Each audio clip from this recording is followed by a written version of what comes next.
The true story of the haunting in Connecticut begins in 1986 when the Snedeker family moved into the historic home. What seemed like a lucky find quickly turned into a nightmare once the family began experiencing paranormal activity. They reported seeing and hearing unknown forces, being attacked in their sleep, and even experiencing violent personality changes. This is the true story that inspired a terrifying Hollywood horror film. Everything seemed normal until the wife Carmen made a disturbing discovery in the home's basement. Laying among dusty boxes and old furniture were funerary items. The family claimed that the basement had embalming equipment and other materials necessary to run a mortuary. According to the 2002 documentary about the case, A Haunting in Connecticut, Carmen stated that she had no idea the home had once been a funeral parlor. When she toured the home, Carmen said that she was unable to enter the basement because renovators had blocked the doorway with materials. This disturbing fact did not prevent Carmen's sons, Philip and Bradley, from claiming the basement as their own bedroom. As the oldest Snedeker children, Philip and Bradley wanted a private space of their own, and the basement was spacious compared to the smaller rooms on the upper floors.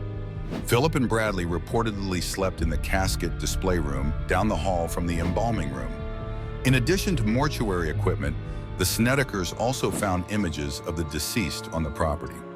According to Chasing the Frog, Carmen Snedeker said, "There were a couple of photos in the home, but there were many toe tags and a head tag. There were other personal items of the deceased. The paranormal activity in the home started the night the family moved into the home and targeted Philip more than any other family member. My son started seeing this young man with long black hair down all the way to his hips," Carmen stated to People. "He would talk to my son every day. Sometimes he would threaten him. Other times he would stand there and just say his name, which was enough to scare him." However, the spooky happenings slowly spread to other family members and escalated in intensity. Carmen claimed that while mopping the floor, the water turned into blood and gave off an acrid smell reminiscent of rotting flesh.